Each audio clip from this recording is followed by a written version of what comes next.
to chapter 22, verse 39. Vayelach Bilam im Balak, vayavo Kiryat Chutzot.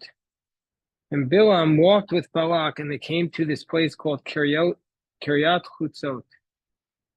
Rashi says, by the way, Rashi's writing 1,000 years ago, and he's citing the Midrash from 1,000 years before him, and he could be writing this today.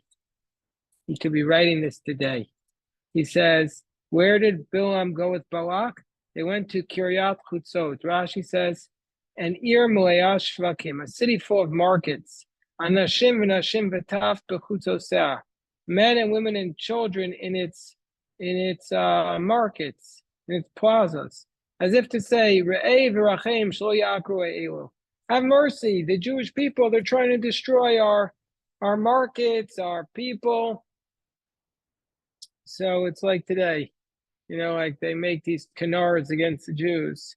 That's what Balak was saying. Balak took him to show him these things, trying to, as we say, shows the human people they're holding hostage for their own,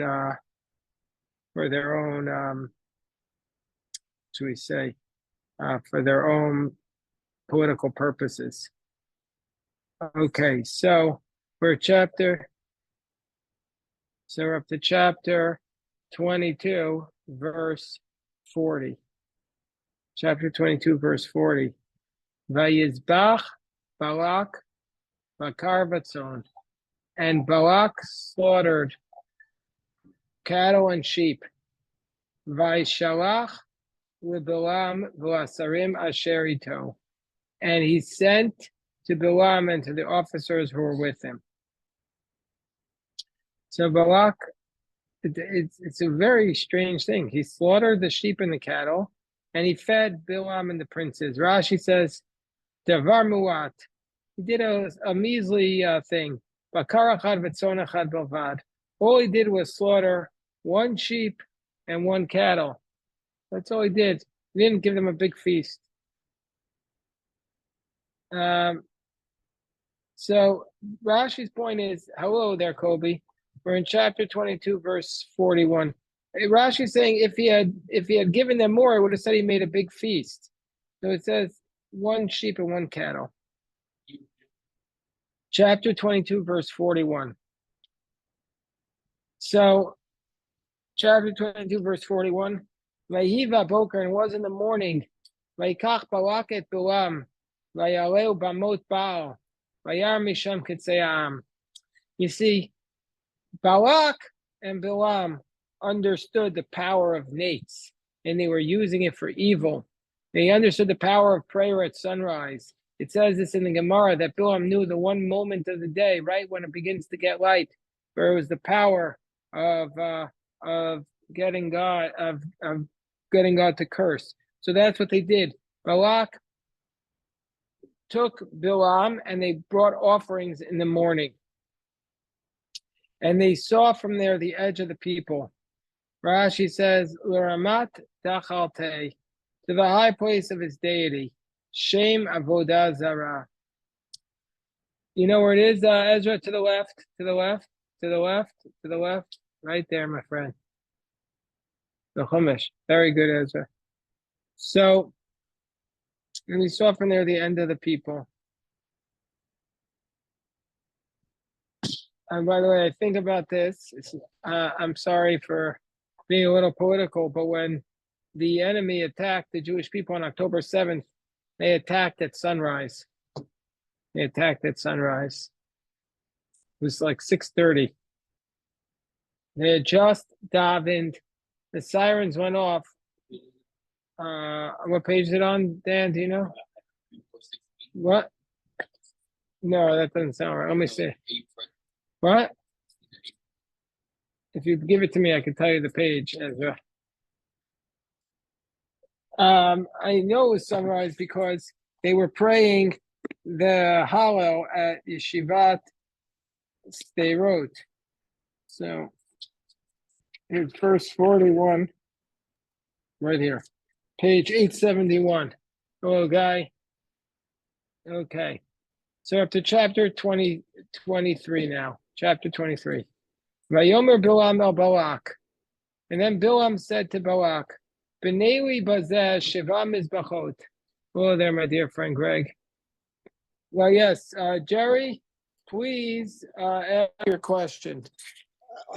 Yes, the newspapers reported that the attack occurred while that festival was taking place. The girls and the Nova Music Festival.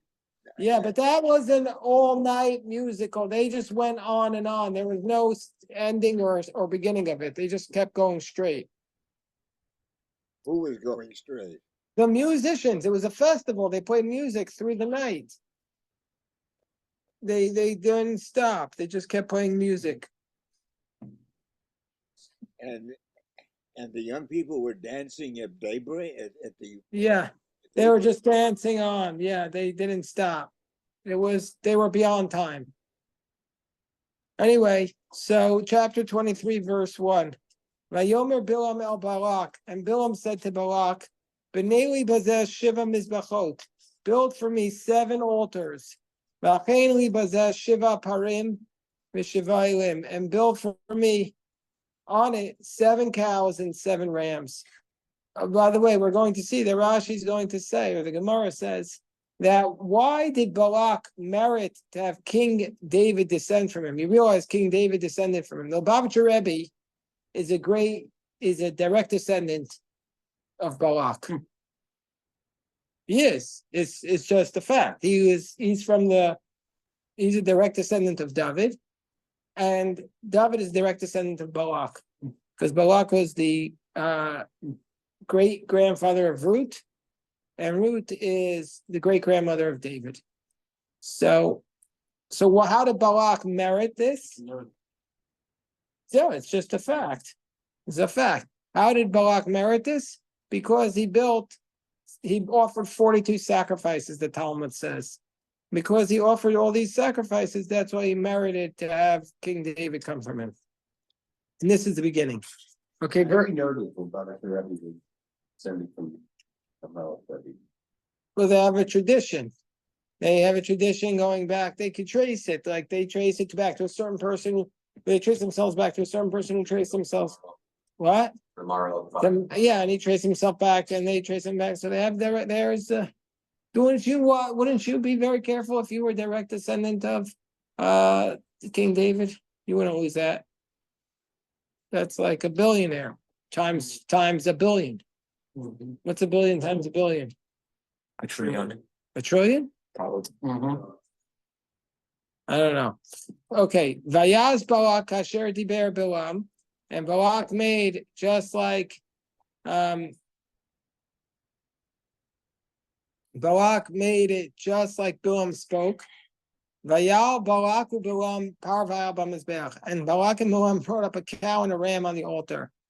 Vayomer Bilam with Balak, and Bilam said to Balak, verse 3, Hityatzev al olatecha, stand by your burnt offering, ve'elcha, and I will go, Ulai yikara Hashem likrati, maybe Hashem will happen upon me, udavar ma'yireni v'gadatilach, and show me something that I can speak to you, vayelach shefi. So Bilam said to Balak, you stand there, and I'll go and see what God will show me, and I'll tell you. And he went by himself. Rashi says the word shefi means yechidi, by himself, stillness. Sheket, she'eni mo el shtika, there was silence. And he said, perhaps Hashem will speak to me, because Eino Ragil Daberi Mi Bayom, because Bilam did not usually talk to God during the day. Now this is something very beautiful. There's a beautiful vort on this. Vayikar Elokim El Bilam. God happened upon Bilam. Vayomer Elav et Shivat HaMizbachot Arachti. Va'al pa'ar va'al b'mizbeach. So God happened upon Bilam, and he said to him, Bilam said to God, I prepared the 7 altars, and I brought up the cow and the ram on the altar. Let's look what Rashi says here. Vayikar. God happened. Lashon arai. It's an expression of impermanence. Lashon genai, an expression of shame. Lashon tumat keri. Keri is a seminal discharge. So the word vayikar is to say, Bekoshi b'blizayon. God appeared to him with hesitancy, disdain. Loya nigla bayom el b'shvil arot chibatan shel Israel. He only did this to show how much he loved Israel. So the word vayikar is an expression. God appeared, an expression that Rashi says it, expression of shame, disgrace, impermanence. How did God appear to Moshe? What's the word? The bush. But what's the word that it says that God spoke to Moshe at the beginning of the book of Leviticus? What does it say? Take off your shoes. No, at the beginning of Leviticus, what does God say? Vayikra.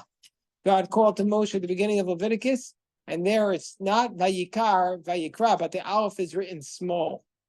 God called. The only difference between Vayikar and Vayikra is the Aleph, and it's an Os Ketana. It's written in a very, very small manner. Why? Because the difference between Bilam and Moshe is something very, very small. What's the difference? This is the word I heard. Bilam looked at his interactions with God as Vayikar. Says what happened. It's coincidence. He doesn't see the world as God-driven. He's Vayikar. Okay, it happened. Or when it's convenient for me, I'll have a relationship with God.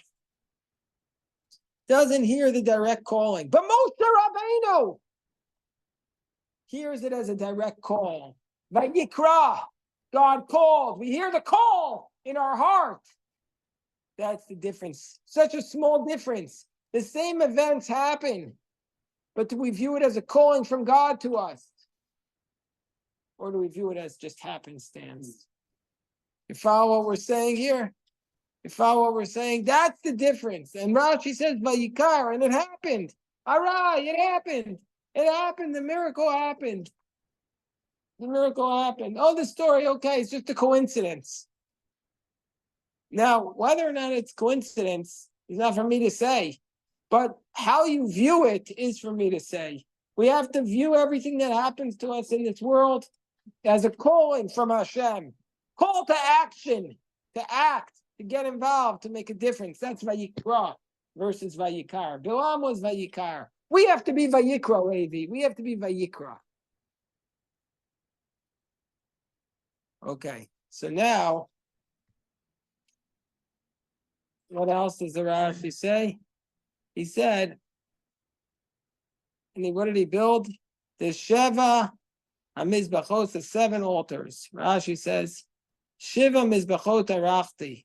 Says they arranged 7 altars. It doesn't say Shiva Mizbachot Arachti, but at Shiva HaMizbachot, these 7 altars. Bilam said, the fathers of the Israelites built before you 7 altars. So I prepared altars corresponding. Anybody here ever see an altar? So when we went to Mount Sinai in Saudi Arabia, they still have the altars there. They have the altars at the foot of Mount Sinai. It's very nice to see, actually. When were they built? What? When were they built? 1,000 years, 2,000, 3,500 years ago. Old. You said Saudi Arabia? Yeah. The altar was in Saudi Arabia? Yeah, well, Mount Sinai is in Saudi Arabia, so that's where I went. I thought it was in Sinai Peninsula. That's Checking. it's not true. So what's the doubt between the 3 mountains if there's one that has like the art beneath it? Well, the one that has the altar, that's why the secular scholars think that was the Mount Sinai. But just be the fact, right? Like, and it sounds crazy, but why would anybody destroy an altar? This is a place that's pristine.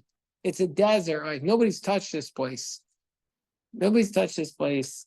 You can't ever. Like, there's no civilization there. It's pretty interesting, actually.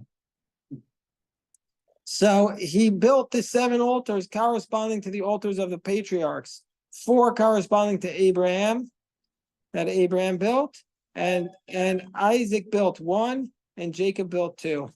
Yes, Jerry. Are these altars simply a pile of stones? No, it's not simply a pile of stones. Actually, I actually wrote a Torah right on one of them. I actually wrote the Torah there. They have, it's not just a pile of stones, they have also like a pathway, which is very clear for the animals to walk down while they're going to the altar. And it's really built like an altar. You could see it. Made of wood? No, all of stone. Oh, okay. All right. Thank you. No, wood would not survive. But actually, there was at the foot of what they think is Mount Sinai, what they call Jebel Musa. There's two altars, 2 enormous piles of stones. So it's clear that it was a place of worship. And he said, and Bilam says to God, I'll bring up a bull and a ram on the altar. And Abraham only brought up 1 ram. So Vayasam Hashem davar b'fi Bilam. And God put some words into Bilam's mouth. Vayomer shuval Balak v'cho tedaber. Says, go back to Balak, and this is what you should say. Vayashav elav. And he returned to him. By the way, I want to welcome Peter back to our study. Shkoyach Peter. And he returned to him. Vinei nitzav al olato. Behold, he was standing by the Olah offering. Hu v'chol sarei Moav. So Balak was standing by the Olah offering with all of the princes of Moab. Vayisa mishalo vayomar. And he lifted up and he started to say his parable, and he said, Min Aram Yancheni Balak Melach Moav Mehare Kedem Lecha Arali Yaakov Lecha Zoama Yisrael. So he started mashal. A mashal is like a poem or parable, and he claimed his parable and he said, from Aram. What's Aram? Min Aram Yancheni Balak Melach Moab. From Aram, Balak, the king of Moab, will lead me. Mehare Kedem, from the mountains of the east. Lecha Arali Yaakov. Come and curse upon Jacob for me. Lecha Zoama Yisrael. So he started to say this parable that Balak had come and he had asked Bilam to curse Jacob and to bring anger upon Israel. Rashi says, Arali Yaakov u'lecha zo'ama Yisrael. Rashi says, Bishnei shemotehem amaru l'kalem. He said to curse them with the 2 names. Maybe one of them was specific. But Bilam then goes on and says, Ma ekov lo kabo el. How can I don't know how they translate ekov. Ekov is curse. How can I curse what God has not cursed, or to pierce? How does Rabbi Steinsaltz translate ekov? It's poetry. Curse, he says curse. And he says, Uma ezom lo za'am. JPS is a dam. Damn. And ma ezom lo za'am Hashem. How can I anger that which God has not angered? We'll see how Rashi translates it. When they were fit to be cursed, well, they were not cursed. What does that mean? It means when they were supposed to be cursed by God, God didn't curse them. When their forefather mentioned their sin, when Jacob said, Kiba apam hargu ish, lo kilel apam, Jacob only cursed their anger after when he blessed them. And it says, Arur apam, when their father entered with deception, they were supposed to be cursed, but what did Isaac say? Gam baruch yeh. Meaning to say there was ample time to curse the Jewish people, but they were never cursed. They were blessed. And so therefore,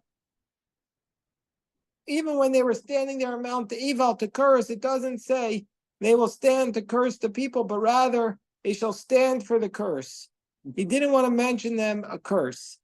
We spoke about this a little bit this morning, and that is the idea, what's the big deal about a curse? This isn't a takeaway idea, okay? I want to challenge everybody with this idea. Elon, I want everybody to take this idea. This is a take-home idea.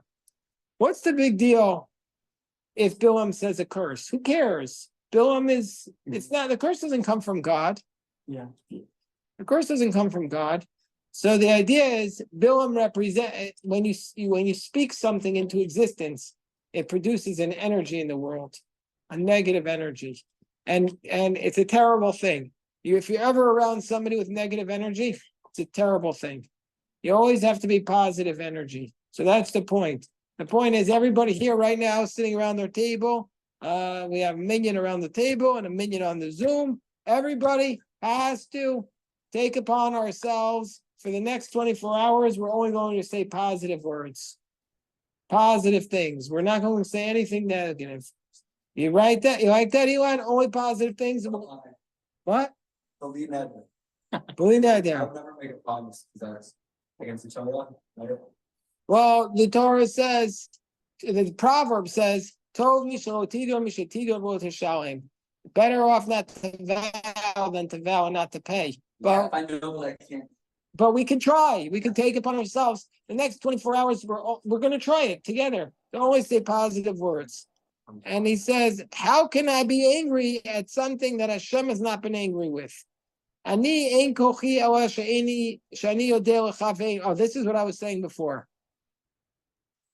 So he says, my power, he says, is only that I know the moment that God is angry. I know the moment that God is angry. What's that moment? Rashi tells us in chapter 24, verse 16.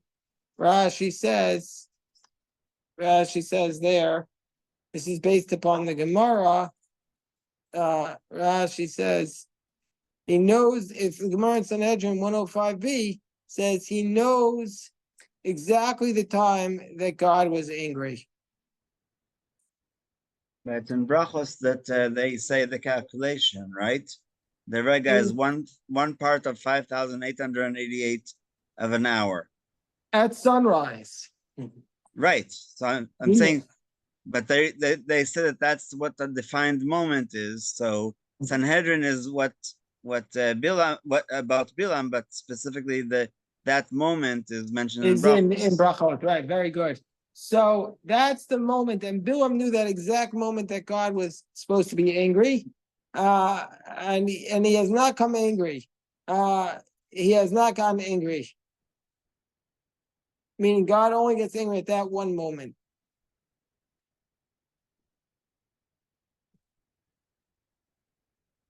What's the meaning that God only gets angry at that one moment? What do you think is the meaning of that idea? And I suggest that what Rambam says about Kas is the one thing that you have to go to the other extreme. So if you have one tiny little moment, that's like what's left of what you worked on, to get rid of it. For me, it happens a lot more than 1,000. No, I think the idea is, no, I think you're right. I think it's also an important idea. Rabbi Yosef, it's like this. There is nothing in the world that is all good and all bad. Everything in the world can be used for good and be used for bad. So we do need anger, but it needs to be extraordinarily rare, extraordinarily small and rare. So we need anger, but it needs to be extraordinarily small, extraordinarily rare. Like God has it there. So that's the idea. So that's what he's saying. But even though, if you read the Tanakh, it's filled with references to the anger of God. God is an angry God, a zealous God, a jealous God. But here, Rashi's saying it's only at one moment based upon the Talmud. Okay, So now it says that verse 9, Kimirosh Surim Erenu. From its origin, I see it rock-like. Migivaos Ashurenu. From the hills, I look at it.